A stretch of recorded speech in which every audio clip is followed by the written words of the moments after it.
ദേശീയപാത 66 ഡിസംബറിൽ പൂർത്തിയാക്കുമെന്ന് കേരളത്തിന് കേന്ദ്രത്തിന്റെ ഉറപ്പ്. മുഖ്യമന്ത്രിക്ക് ഉറപ്പ് നൽകി കേന്ദ്രമന്ത്രി നിതിൻ ഗഡ്കരി.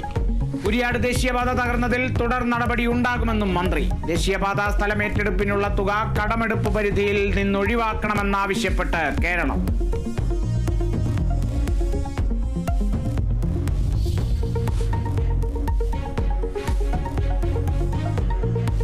നിലമ്പൂരിൽ ആരോപണ പ്രത്യാരോപണങ്ങൾ ശക്തമാക്കി മുന്നണികൾ. ക്ഷേമ പെൻഷൻ കൈക്കൂലി എന്ന KC വേണുഗോപാലിന്റെ പ്രസ്താവന ആയുധമാക്കി LDF. മലപ്പുറം മുഴുവൻ തീവ്രവാദികളെന്ന നിലപാടിൽ CPIM ഉറച്ചു നിൽക്കുന്നുണ്ടോ എന്ന് കോൺഗ്രസ്. കേരളം കണ്ട ഏറ്റവും വലിയ ഒറ്റുകാരനാണ് പിണറായി എന്ന് PV അൻവർ.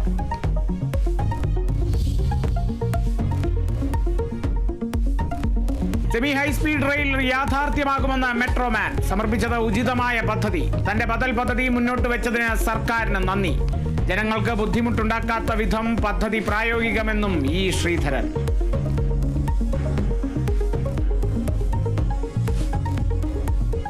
പാർലമെന്റ് വർഷകാല സമ്മേളനം ജൂലൈ 21 മുതൽ ഓഗസ്റ്റ് 2 വരെ സഭ സമ്മേളിക്കും. ഓപ്പറേഷൻ സിന്ദൂർ വിശദീകരിക്കാൻ പ്രത്യേക സമ്മേളനം വിളിക്കുമോ എന്നതിൽ തീരുമാനമായില്ല.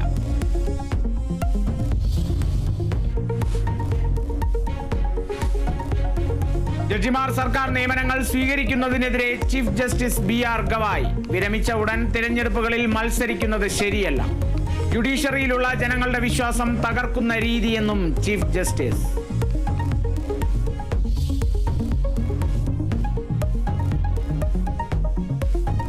തിരുവനന്തപുരം സർക്കാർ കണ്ണാശുപത്രിയിൽ ഗുരുതര വീഴ്ച. ഇടതു കണ്ണിന് നൽകേണ്ട ചികിത്സ വലതു കണ്ണിന് മാറി നൽകി. അസിസ്റ്റന്റ് പ്രൊഫസർ SS സുജേഷിനെ അന്വേഷണ വിധേയമായി സസ്പെൻഡ് ചെയ്തു. മാറി നൽകിയത് നീർക്കെട്ട് കുറയാൻ നൽകിയ കുത്തിവെപ്പ്. SS സുജേഷിനെതിരെ കേസെടുത്ത് വഞ്ചിയൂർ പോലീസ്.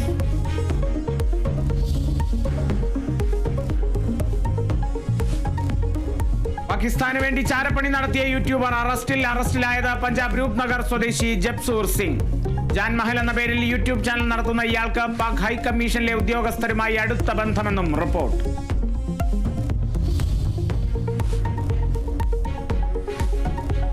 RCB വിജയാഘോഷ റാലിക്കിടെ കർണാടകയിൽ 2 മരണം. വിജയാഘോഷ റാലി റദ്ദാക്കി. ചിന്നസ്വാമി സ്റ്റേഡിയത്തിൽ ബംഗളൂരു ടീമിന് വൻ വരവേൽപ്പൊരുക്കി ആരാധകർ.